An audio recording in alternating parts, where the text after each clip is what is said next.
Daughter said, "Mom, my room is haunted." Would I have believed that something like this would be possible? And no, not in a million years. As time went on, I was aware that this wasn't a ghost. I was aware, whether I liked it or not, that it was demonic. I mean, it just escalated and escalated to really nasty things. I pray you never see what I saw.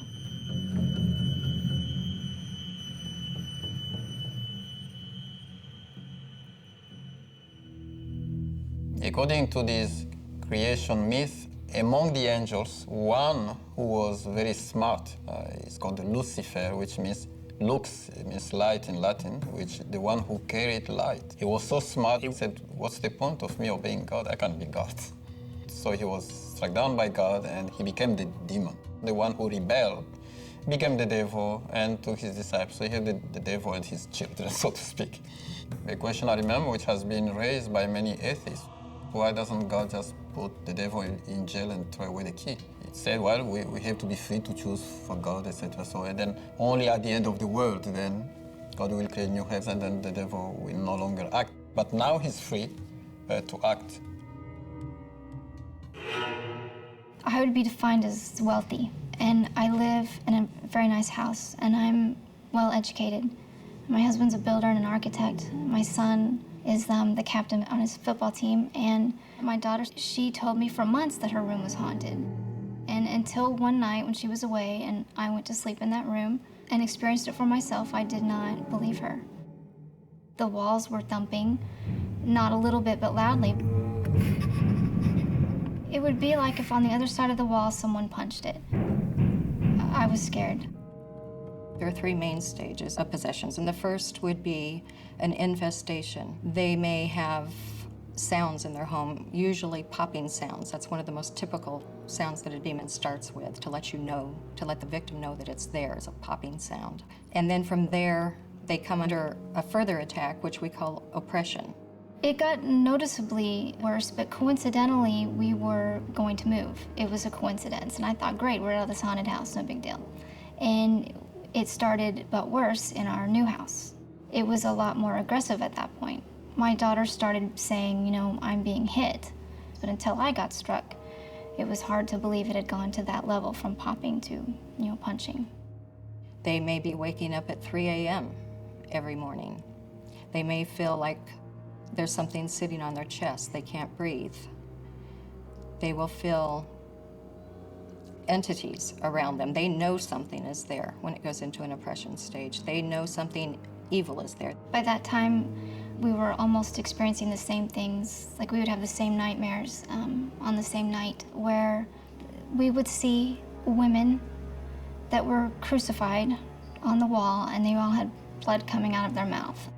They know that things are going on around their house that don't make sense. They may have even been visited by spirits at this time.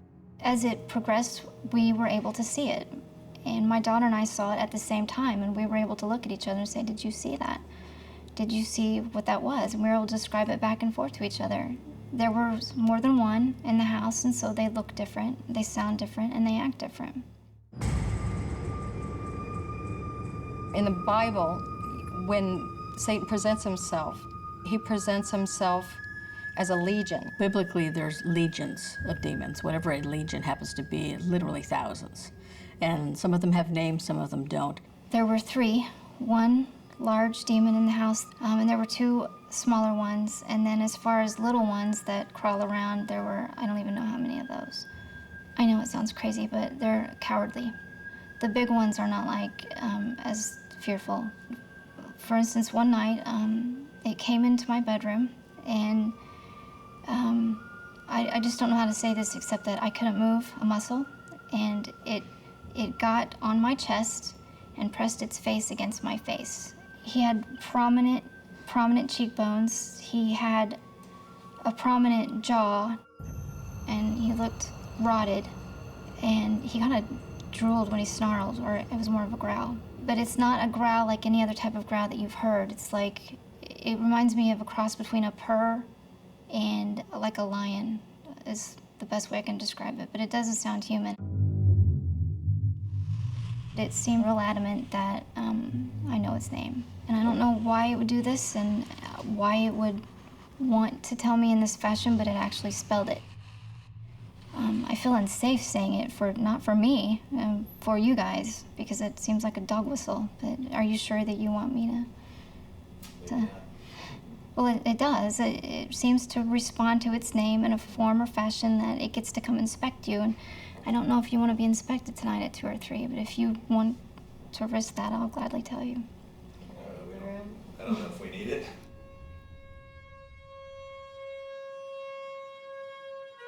She contacted a group that I belong to and sent in a petition for help for herself and for her daughter. She was begging for help when she contacted us. If she had not made the call when she did, asking for help, she would have been possessed within a matter of weeks. What I do as a spiritual warfare counselor, I'm an investigator. I gather evidence. A spiritual warfare counselor has initial contact with a victim and starts to build a case that can be presented to the church in case there's a need for exorcism. When the case presents to us, most of the time we require a psychological evaluation. If someone is seeing ghosts or someone comes in and says they're possessed, they might have, a dissociative identity disorder, which is the new name for multiple personality disorder, or they could have schizophrenia. Historically, the church has viewed people who are possessed, and now science has found out that they were epileptics. They had some kind of neurological symptoms. They had tangible medical conditions, but historically they were viewed as being demon-possessed. A lot of people who are sexually abused have, or had serious sexual abuse, become dissociative identity disorder. And what happens is the personality splits and fractures into different aspects, dark aspects of themselves. And they try to get control of the person. So they're all vying for control. So you need to have a good clinical assessment initially before you go anywhere else. We have found that if it is a purely psychological situation, the medication is going to work. If it is not psychological, the medication is going to have no effect and the activity will pick up. If I'm building a case as a spiritual warfare counselor and I feel like there's a possession or a near possession that has taken place with this victim, then I build this case to present to the Catholic Church. She brought electronic equipment that records sounds that are in your house, and they've got several electronic voice sounds. And they were inspected by professionals, and it's apparently occurring in a range that a human voice can't make. Karen, going out.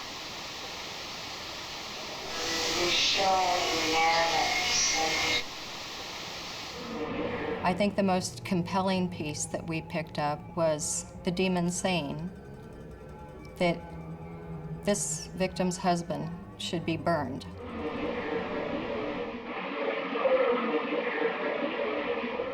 When we get something that is not in the range of normal language, when it is taken into one of the lower level frequencies, it becomes non-human. When I hear burn this person, that to me means that they're going to make an attempt on that person. They want them to burn in hell.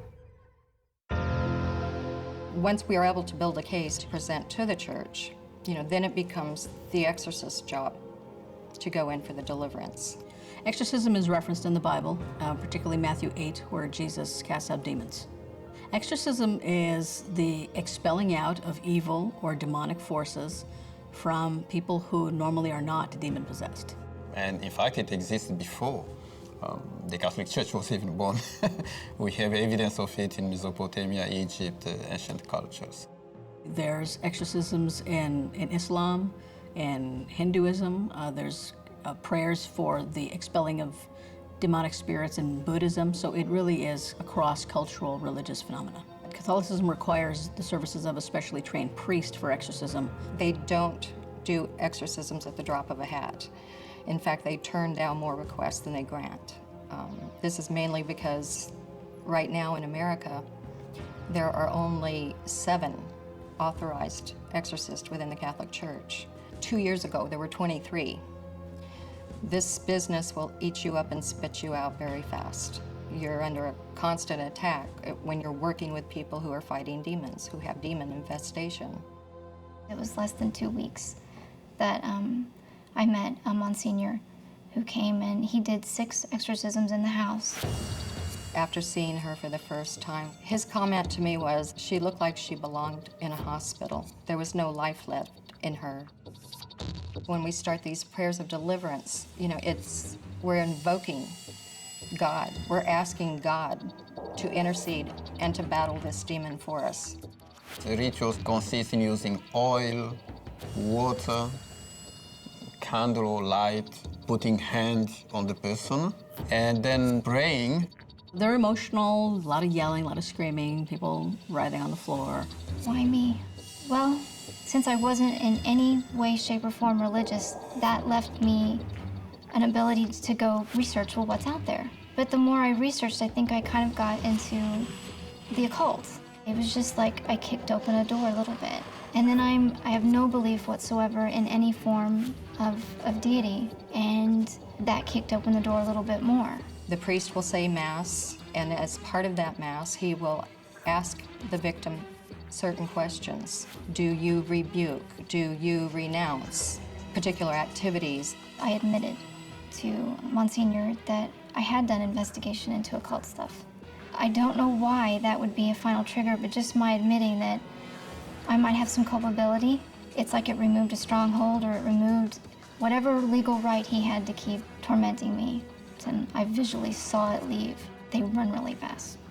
They run. It is unbelievable to witness. She was willing to do whatever it took to save herself and her daughter and to keep the rest of her family from becoming infested by this demon. They do still sometimes come back. I call them recons, and it's like it just came in to see if anything's different or if there are any more things that they can take advantage of, and there was nothing, and it had to go. I don't know how long that'll go on, possibly forever, because I think once maybe you're on their hit list, maybe you stay. I don't know where I go from here, except that I can tell you I'm not the same person. There is the possibility the unknown could be real, and there is a small fraction of psychologists and psychiatrists that actually believe it. Is it possible? Is it not? What does psychology, what does medicine have to say about it? It's been literally a history of tension between these two ideas. Personally, I'm more likely to think that it's a psychological prompt based on the fact that these people believe it. There are many things we don't understand, even in terms of how our brain works.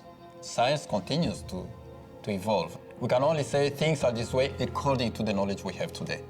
I would assume everyone who's watching this doesn't believe, and I can't judge them at all for that, because I would have been just 6 months ago, you know, trying to talk myself out of saying this can't be happening.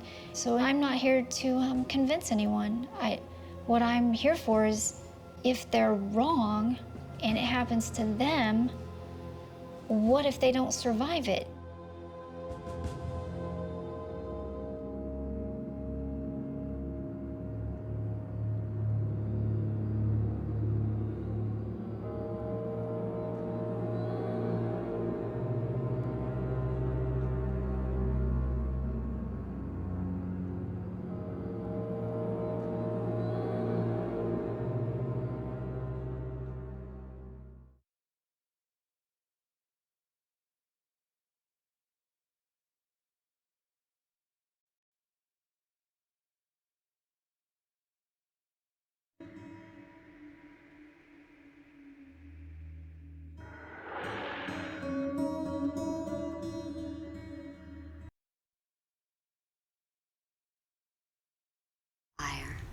We never approach this like we're making a scary movie. We approach it like it's real.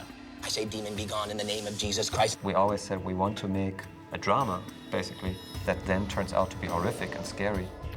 You felt like the scares could be from any direction.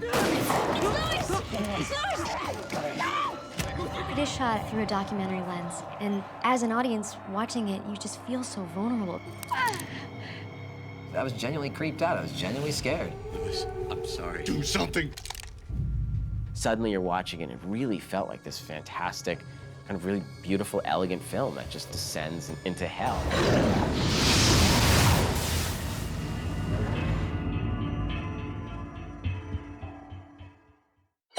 In a traditional film, you never have an actor look into camera. The audience doesn't exist. In this style, the audience does exist because they have a representative in the movie, which is the person carrying the camera. We wanted to do a film that would really, really feel like a real documentary. You know, we have titles, there's music, it's clearly been edited, and we want to raise the question of, well, who put this together? Truth is stranger than fiction. That's what we always liked about documentary. You can go along the story like this, and then you can go like this very suddenly. Whereas in a narrative, you kind of got to do a little more gradually because the audience expectations. But when people think it's real, they accept a detour that is insane. Your subject matter becomes so much more real that even when you tell people it's fake, they still believe it's real. You want the audience to have a cinematic experience while pretending that they don't. So that's really the big task about this style. We have had exorcists in our family for generations. And How many exorcisms do you think you've done with this book? 150. A lot of the fake documentary style is about kind of indicting the notions of filmmaker objectivity. There's a crew there that doesn't necessarily think anything or isn't passing judgment. So that's something that we like to have fun with. What it is about this style is that you're very aware that there could be someone jumping out of the darkness at any moment, that it allows you to kind of tear down the fourth wall. You know, what separates the audience from the world of the movie, so you are sucked into the reality of the movie. And I was hired because I had done a fake documentary before. I'm going to do this documentary on suicide, and I know it's sort of a taboo subject in a lot of ways, and I think that's no reason to shy away from it. Daniel had done a picture that came to our attention called A Necessary Death at the American Film Institute. I was so excited when I saw it. I couldn't believe that someone else had made a movie in this style and done it so well. It felt so real. You watch that movie, and if you didn't see credits on it or know that it was made by someone you know, you'd think you were watching a real documentary. And I remember talking to Daniel, and he said that everything had to come from the character and the story, and that we had to like these people and follow these people and be on their journey, and the horror would naturally grow from that. And I think that that is the only way to approach a horror film. I didn't get the demon out. It's my fault. But if you can be strong, I need you to do it. One more time. It's kind of an odd movie. It doesn't fit the normal formula. You know, we've seen the docu-style, but it's still, to studios, something that's a little bit scary. I mean, it very much depends on the actors. People love the script, and they'd say, well, let's just wait and see where you guys are at. I remember at the market in Berlin, which is in February of 2009, we got a couple sales, and a couple people were just waiting to see who we cast. Everybody knows this movie is going to hinge on this girl being possessed. So the first question was, well, who's the possessed girl? The second girl that came in was Ashley Bell, and she blew me away. Just reading about Nell and what a complex character she is, I fought so hard to get the role. We did an exorcism improvisation for the audition, and she just could turn from this vulnerable, sweet girl into this completely violent darkness on a dime. Look at me, look at me, look at me, you're okay. Look at me, look at me, it's nothing's in your skin, you're fine, you're fine. But feel the cross, feel the cross, feel the cross. It's with you, Jesus is with you. Ashley was extraordinary. I mean, the first time any of us saw Ashley, we were like, whoa, who's that girl? She's so good. She completely embodied the role. Who's inside of you? What's going on inside of you? Just tell me. Demon! I am inside of her! They flew me out to New Orleans to film my audition scene in the bed. They shot this great 1-minute possession scene. It was a little possession test, we called it. They used it to show their foreign financiers and saying, here's a little snippet of what you're gonna get. Talk to me. Demon, talk to me. Are you here? Are you here? Talk to me. Go. Oh. All right. Jesus Christ, name of the Lord. Hallelujah. He had done marvelous things. His right hand in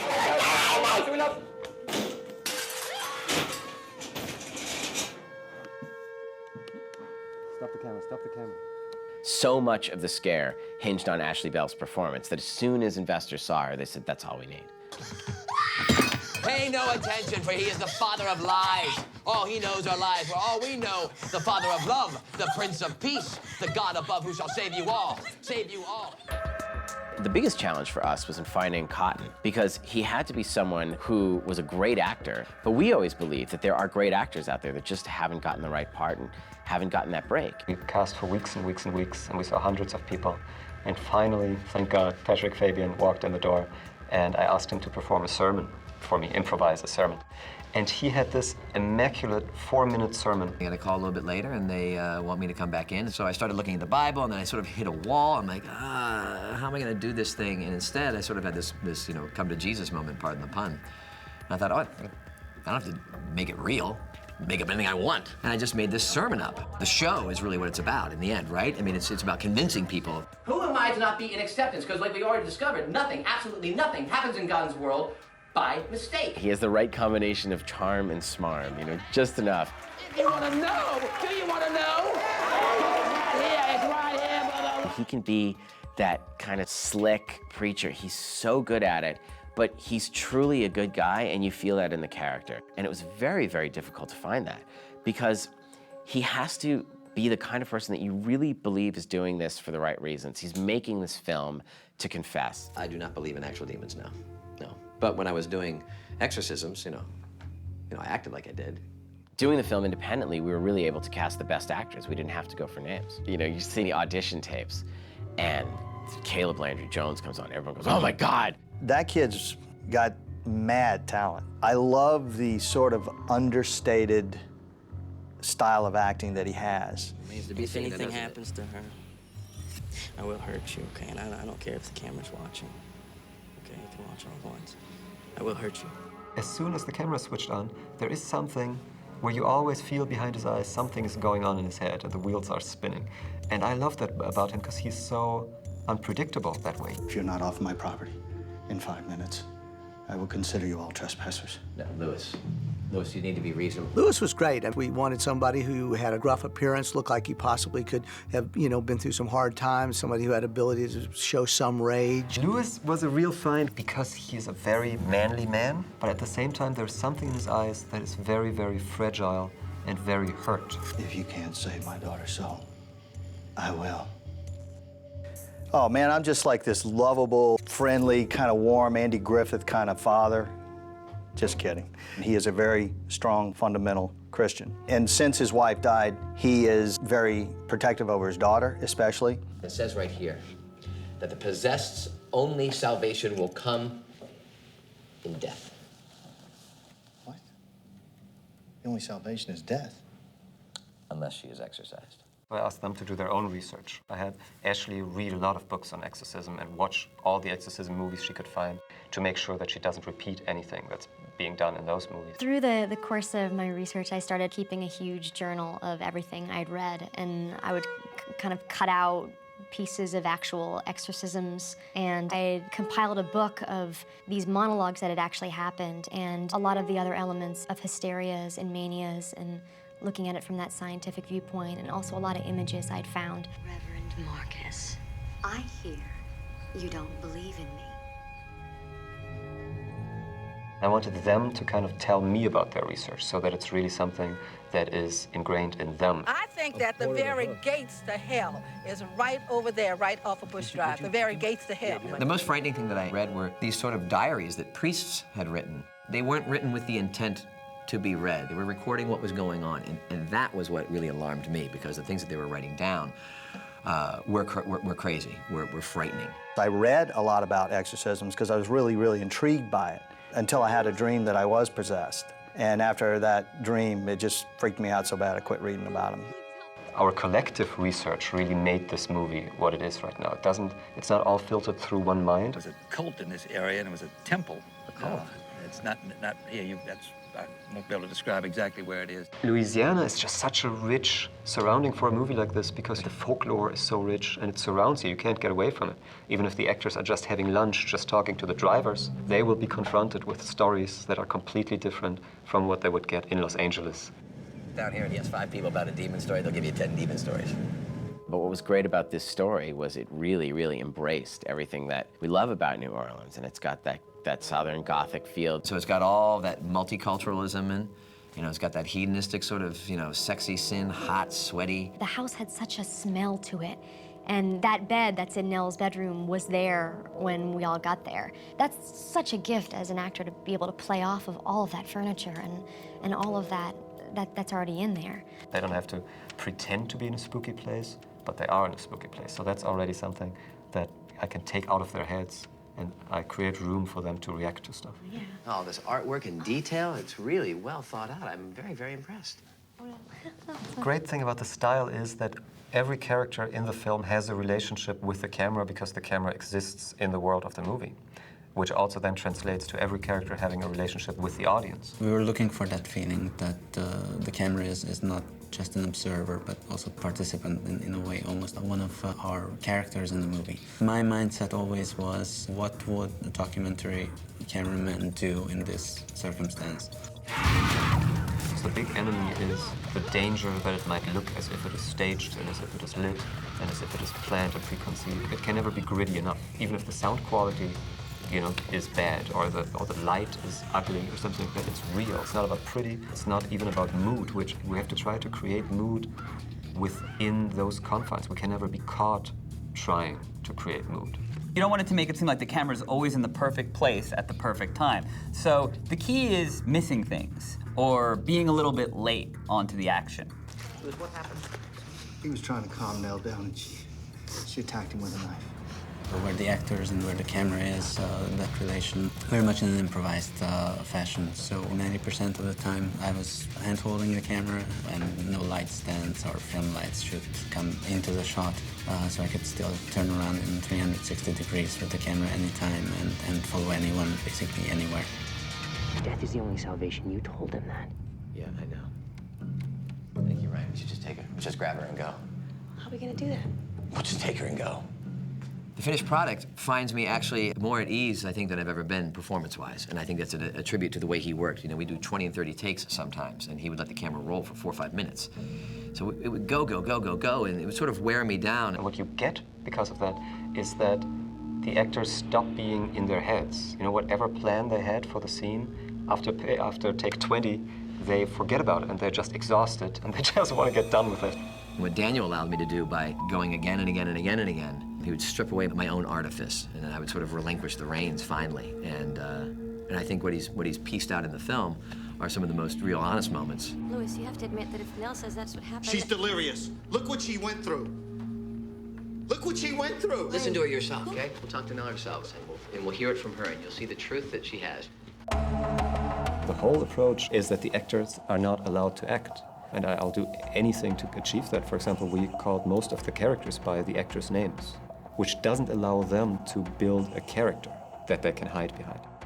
I wanted them to act as they would in that situation if they were themselves, and I cast them that way. Everything was about making the actors feel real and natural. The good thing about Daniel when he's shooting is that he gives a lot of room to the actors for improvisation as well. So there is no two takes which are identical. I think Daniel's feeling was about this, if you structure this too much, it's going to look too staged. Again, you have to remember, this was supposed to be, you know, just camera rolling and life. The script was really just a guide. They were writing the dialogue as scene by scene as we were shooting. The night before the second exorcism scene, Daniel and I were talking, and he said, do you have any ideas for the next day? First of all, to even get asked that question as an actor is just something that you dream of.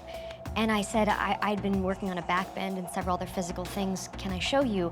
And he said, yes, let's use it, let's put it in. And it was just incorporated the next day. Soon you'll join her.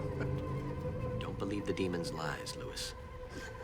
You really have to create everything out of the characters, and that's something that happens in editing. And you find all the best moments that the actors gave you and put something together that is more than the sum of their parts. For a while we wrestle not against flesh and blood, but against principalities, against powers, against the rules of darkness of this world, against the spirits. Words, words! The hardest part of the editing process was to pick up takes and to edit it in such a way that it was completely believable and real within the documentary style. But since no two takes were similar, we could really take the liberty to build up and harness the comical tone and the light-hearted nature of the first half of the movie. Life isn't one genre. Life isn't a comedy. Life isn't a horror movie. Life isn't a drama. And we are playing in the real world, so we're simulating real life. What it is that's so important to us for this film, that we don't come from a place where we base the narrative on scares. It's all about people and their emotions, because otherwise we don't care if something bad happens to them in the third act and they get their head chopped off. Who cares if we don't love them first? Make sure you don't fall for a pretty face, right? Because that pretty face just may indeed be the Prince of Lies. That's right. I found that humor is a really important tool to draw the audience in and get them on your protagonist's side. And it really helps you if you're dealing with a character who has this very questionable past, but you have to get the audience on board quickly and have them identify with him and forgive him for his sins. Humor is a really, really big weapon to make that happen. I can talk about anything. I can talk about my mom's banana bread recipe. You don't think so? The first half, I think naturally, when the documentary crew is still in control, would be much lighter. We didn't consciously say, okay, we have to be funny, but what we consciously did say, these people are real, they're laughing, and not pretend that everything was going to be doom and gloom. When you get to the doom and gloom, when you get to the horror, when you get to the sheer pain of what's going to transpire, if you've been softened up with some things like humor, I think that the impact will be greater. Do you know if you take two ripe bananas, you put them in a bowl, and you put some sugar, and you go ahead and bake it for 400, you can go and pull it out and have yourself banana bread. Hallelujah! It was very helpful because it let the audience let their guard down and go along for the ride. And then when all these strange things start happening, you're sort of like sitting at the edge, because so far you've been just, sitting, taking a back seat and enjoying the ride. I don't believe the demon had anything to do with it. Reverend, I need you to do another exorcism for the soul of my daughter. Louis, this is not about an exorcism. I'm not going to do an exorcism. What she needs is a doctor. What Daniel did so well was he really, really got us to know the characters. So by the time we get to that second exorcism, we know where everyone stands on all of this. And the moment she twitches her neck, it's truly horrifying on many levels. It's not like about whether a girl's possessed anymore. It's about whether or not Cotton can get her to stop it, because that father's going to shoot her. Move away from her! No. Music obviously was a big discussion, because there's always this misconception that a fake documentary shouldn't have music because documentaries don't have music, which is nonsense, because when was the last documentary you saw that wasn't scored? But we were still kind of very careful with that, and we brought in Nathan Barr, who's Eli's composer, who's scoring True Blood and scored the Hostel movies and Cabin Fever, and is incredible. Nathan's challenge was to amplify the terror, at the same time not do it with a traditional score. So he had to do it with more sounds and play with more odd instrumentation.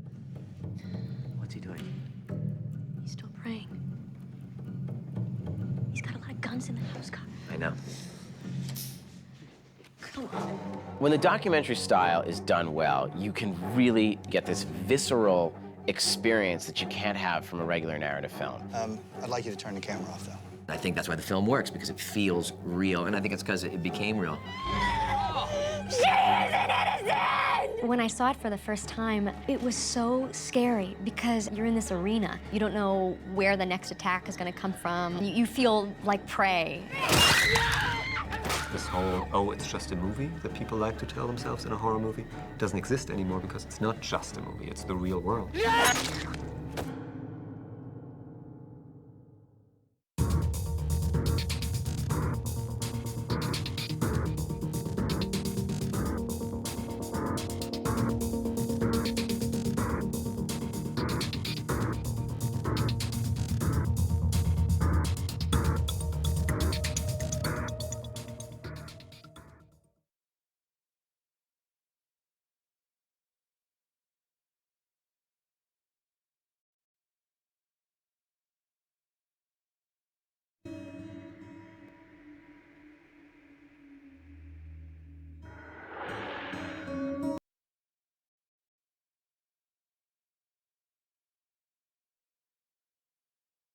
What you're feeling right now?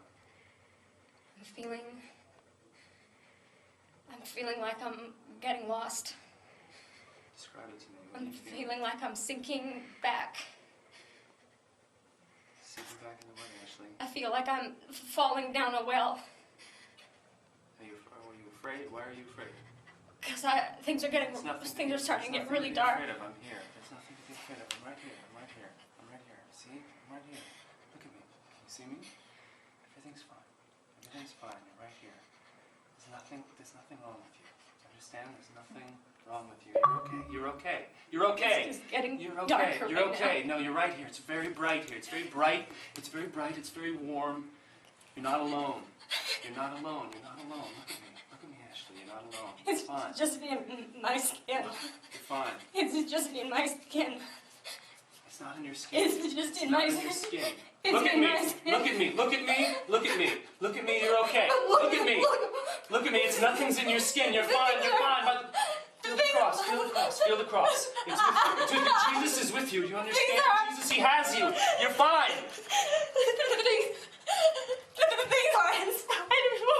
What's on my leg? What's on my leg? Ashley. Ashley, look at me. Look at me. Look at me. Look at me. Look at me. Look at me. Look at me. You're fine. Everything's going to be all right. I'm here with you. God is here with you. God is here with you. Everything is going to be fine. Don't hurt yourself. Please, please, please, please. Just look at me. Just look at me. Just look at me. Gigi, see if you can talk to the demon itself. Who's inside of you? What's going on inside of you? Just tell me. Demon! I am inside of me! Out! I am inside of me! Demon, out with you! Out! I am inside of me! Be gone! You can't get me! You can't get me! You can't Talk get to me, demon! I have found someone I can be a part of, and you can't get me! I have found weakness! I have found weakness! You will not find a I have found you! Please! Fuck you! Okay, guys.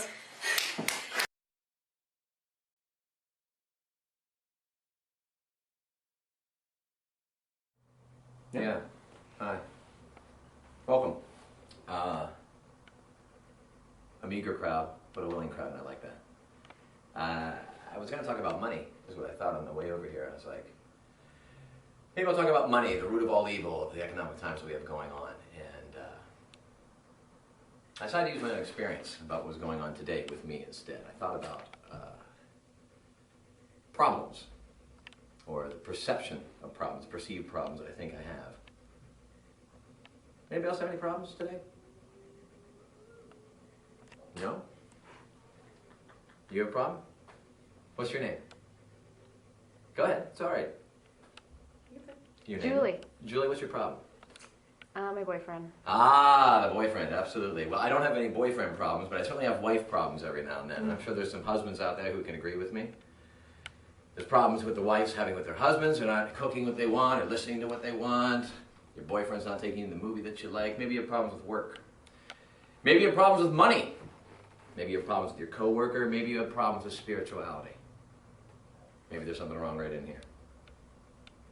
But the good news is you showed up today, because the fact of the matter is that I have the answer. I have the answer to all of your problems. But first, let's start with my problems. I woke up this morning, and it wasn't like I woke up on the wrong side of the bed. I was anxious to get going with the day. And I had my favorite pair of shoes on, and I had my nice slacks on that I was going to wear, and a nice collared shirt, and I went to tie my shoe, and the shoelace breaks. Literally, a broken shoelace. Now, I get to wear these nice boots, which I'm very, very thankful for as well, but my plan was to wear those nice new shoes, not nice new shirt. That was a bad way to start off the day. And then I get into traffic, and I start coming here. Well, it seems that everybody's going to come here today. So I'm getting cut off by one guy, I'm getting cut off by another guy. Then the phone rings. It's my mother, I can tell, because I have one of those fancy new iPhones, and I can see that Mom is calling. And why is my mother calling? I'm listening to a really cool song on the radio. It reminds me of being in high school. I don't want to talk to my mother, so I don't talk to my mother. And then I get here, and of course, where I think I'm going to be parking, somebody's taking that space. Swooped right in there. Problem, problem, problem, problem, problem. Now, the problem is that I am the director of this play, or this movie, for lack of a better word, and it's called Patrick's Life. And the problem is that all the actors that I hired, they showed up without knowing their lines and not knowing their blocking. Nobody's doing what I want them to do today. So you would think that the answer really is that I just need these people to behave. I need them to go ahead and do what it is I want them to do, how it is I want them to behave. But I am here to tell you today, that is not the answer. That is not the answer to my problems. That is not the answer to your problems, to your boyfriend problems, to your boyfriend problems, your wife problems, or your husband problems, or your work problems. I do know the answer, though. Does anybody want to know the answer? You want to know the answer? Yes. You want to know the answer? Do you want to know the answer? Do you really want to know the answer? Let me see your hands up in the air if you really want to know the answer. Okay, ready? The answer to all of your problems is acceptance. Oh, I know, not very sexy. Yeah, I know. No sparkles, no cascade of money falling down, or the perfect girl or boy walking through the door. No, but it's acceptance. Acceptance is the answer to all of my problems. Acceptance is the answer to all of your problems, because when I am disturbed, when I find some person, place, or thing, some fact of my life unacceptable, well, I can find no peace, I can find no harmony until I accept those persons, places, and things, those facts of my life, as being exactly as they're supposed to be, exactly where they're supposed to be. And that is because nothing, absolutely nothing, happens in God's world by mistake. Think about that. Nothing, absolutely nothing happens in God's world by mistake. And how do we know that? Because He's God. And I am not. God wants this situation to be here for me. God wants me to see what's put in front of me.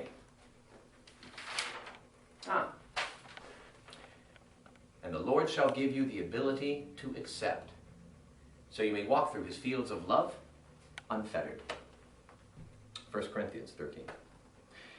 And the Lord shall give you the ability to accept, so you may walk through His fields of love unfettered. Wow. So I have the ability to accept, but I choose not to use it. Most often, I don't choose to use it. I don't want to accept. You know why? Because I have this thought that goes through my brain every now and then, and I wonder if any of you have this similar thought as well. Something like it. And it goes something like this. I want what I want, and I want it now. Oh, I think there's some recognition over there. Very nice, right? I want what I want, and I want it now. I want what I want, and I want it now. Instead of saying, what is this opportunity that's been put in front of me? How can I be of service? Instead, I go back and say to myself, I want it to be this way. You know, I got a friend, a good friend of mine. I've known him for about 20 years. And he is fond of saying to me, he says, Patrick, you know, I don't often know when I'm doing the right thing. But I always kind of know when I'm doing the wrong thing. And I thought about that, and I thought, you know, that's kind of true, because Lord knows there are many times when I take a step in a direction, and I don't know if it's the right thing. I have no idea. I said, God, please, may this be the next right indicated action. But when it's a wrong thing, it's like there's this giant fishing net right through the middle of my soul, and it sort of sticks. Sort of like the chum in the water. So I see that guy cut me off in traffic, and I think, I hope you get a flat tire. I know that's wrong. When the phone rings, and it's the woman who bore me for 9 months and raised me, and I go, I don't want to listen to Mom, I want to listen to something from 1983. I know that's wrong, there's no question about that. And I also know that there's no sense in me getting mad about somebody who's taking my parking space, because they're just doing what they want to do. But me, no, I want what I want, and I want it right now. And who am I to not accept? Who am I to not be in acceptance? Because like we already discovered, nothing, absolutely nothing, happens in God's world by mistake. Well now, what if Jesus felt like that? What if Jesus felt like, I want what I want it right now. I don't want all the Son of God stuff. I don't want all this stuff that's going to be happening to me. You know what? I've never been to Italy. I think I'll go to Italy and have myself a cappuccino, maybe go fishing in the afternoon. What if Jesus said that? What if he thought he wanted to do? I bet he did. Maybe he did. I know. But you know what I know? I know that he didn't. What I know is that he accepted. What I know is that he accepted God's world because it had no mistakes. I know that he accepted a life of abject poverty.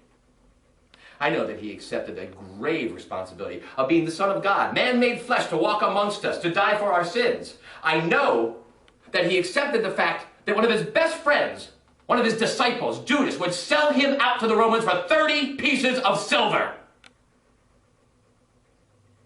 And did Jesus have his doubts? Absolutely. That's what the conversation in the Garden of Gethsemane was all about. That was Jesus on his knees, saying, God, are you sure you didn't make a mistake? God, are you sure? Because, you know, all of a sudden I think I like being alive. I mean, I know I'm poor, I know my friends are betraying me and everything else, but I kind of like it here. And if there's any way you can see through that this is not what you wanted, let me know now. Please let me know. And you know what God did?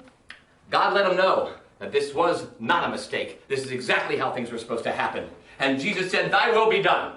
And on that very next day, they led him to the hill on Calvary, and they crucified him. They nailed him to 2 pieces of wood and let him die over 3 hours in the hot sun.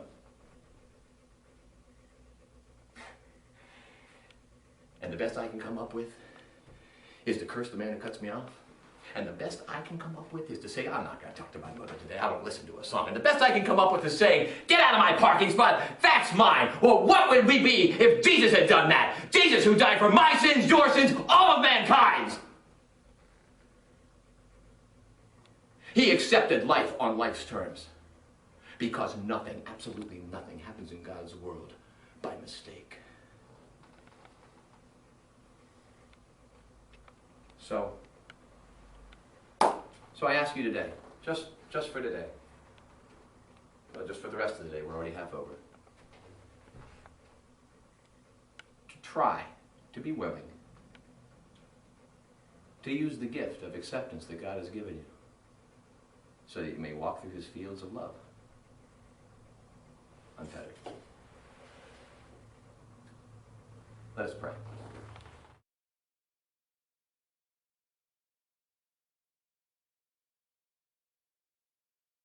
All right, so we're just going to set up the cameras. We should be good in about 5 minutes, I think. We'll be good to go. I want you guys out of here right now. Excuse me?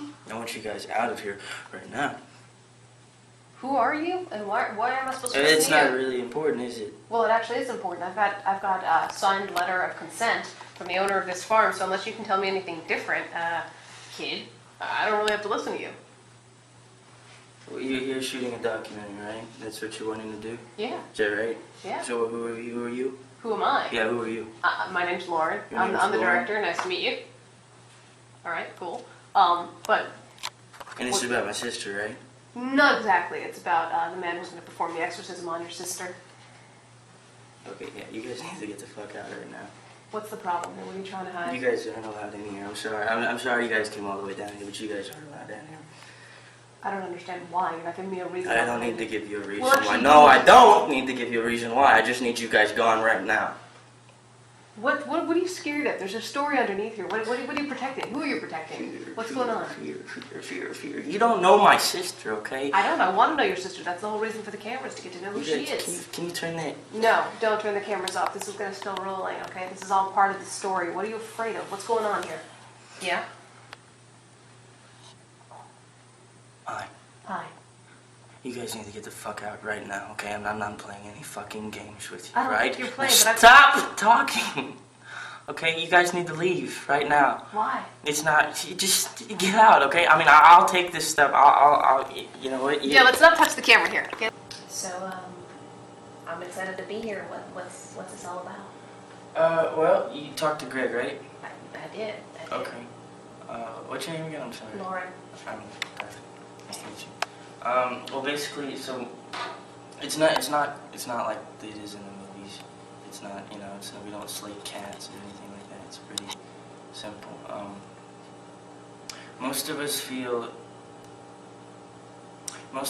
as though we've been, I don't know how to say this. For everybody, it's kind of different, but you're kind of marked from the beginning, before you're born. You're born into this. You're not made into it. Does that make sense? Kind of. You always kind of got this thing for the darkness, for Satan, you know, whatever. And so it's natural. And so there are a few people who come and then they pass by, you know, and then they'll go on to something else. And those that stick are the ones that are marked, kind of. Does that make sense? Yeah. So you're saying we've been marked? Well, I don't know about you. It's something you've got to, you know, figure out for yourself. I mean, I feel that I have. I know I have, but, you know, that's up to you. But we basically start off, nothing really special is happening tonight. No kind of, you know, black mass or anything like that is happening tonight. Tonight it's pretty simple. We're just, Greg is actually going to start it off. We've met, right? So, Greg is going to basically repledge himself to Satan again, and to prove that he is dedicated. And we're going to spend about 20 minutes meditating. Have you done any meditation before? Kind of, yeah. I mean, it's pretty much the same exact thing. It's nothing, you know, nothing to be afraid of or anything like that. It's just meditation. Right. You know, the only difference is it's for him. You know. Right. Why don't you just, you know, just sit down, just, you know, check it out, and, you know, maybe we can talk afterwards or something like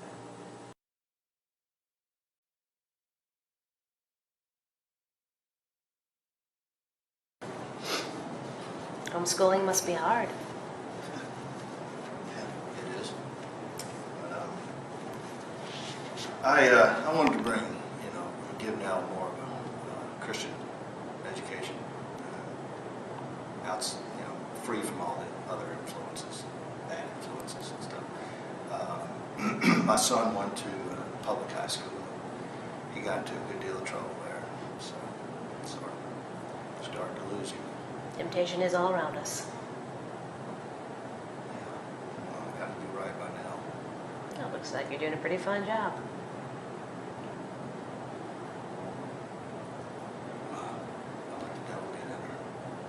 How's that fine job? Excuse me? I wrote you. About the demon. Yeah, but I thought that was you.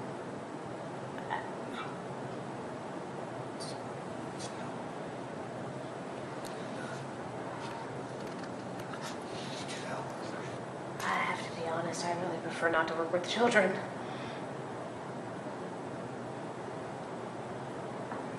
I'm desperate. Please.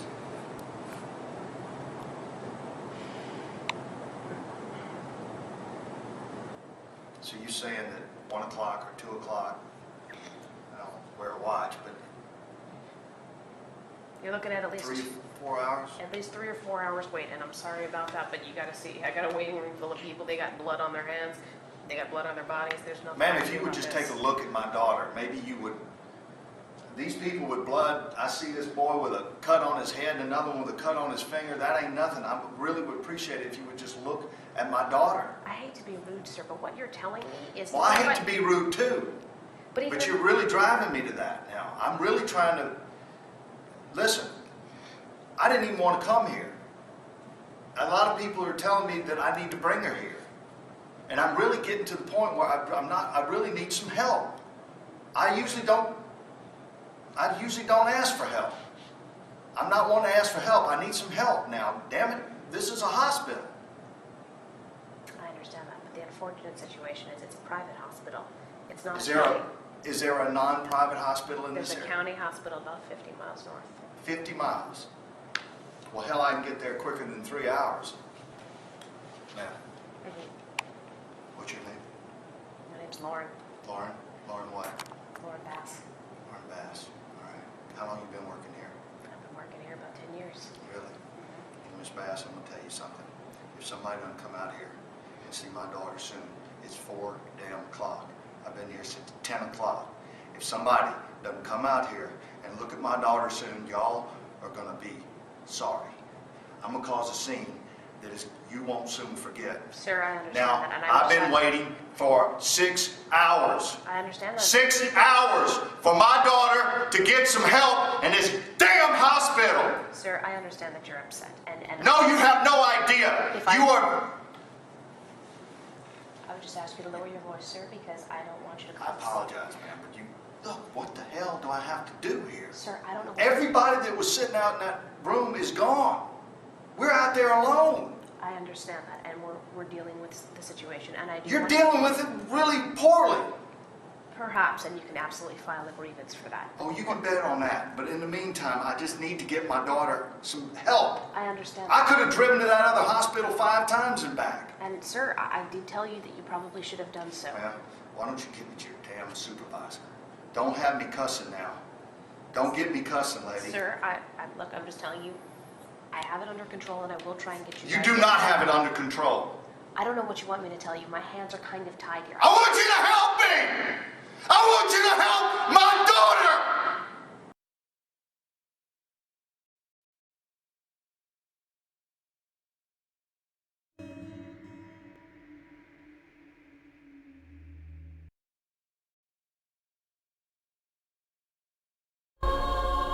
Los exorcismos están a la orden del día. La Biblia está repleta de demonios. Si crees en Dios, has de creer en el diablo. Buscamos la granja de los Switzer. Van en la dirección contraria. Tienen que volver por donde han venido. ¡Por favor, siga, siga! Aquí acaba el camino. Señor Switzer, ¿cómo está? Es un placer. Cotton Marcus. Mi mujer murió hace 2 años. Fue traumático para Nell. Estabais muy unidas. Sí, era mi mejor amiga. No sé cómo se ha hecho con ella el diablo. Nell, ¿me oyes? Sí. Bien, no estés nerviosa. ¿Qué es? Me está atravesando la piel. Por favor, ayúdenme. ¡Sáquenmelo! Deja que venga.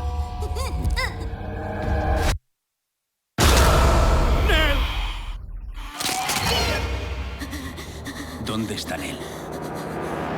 En el fuego. Gatito, gatito. ¿Nell? Dios mío. ¡Apaga el fuego!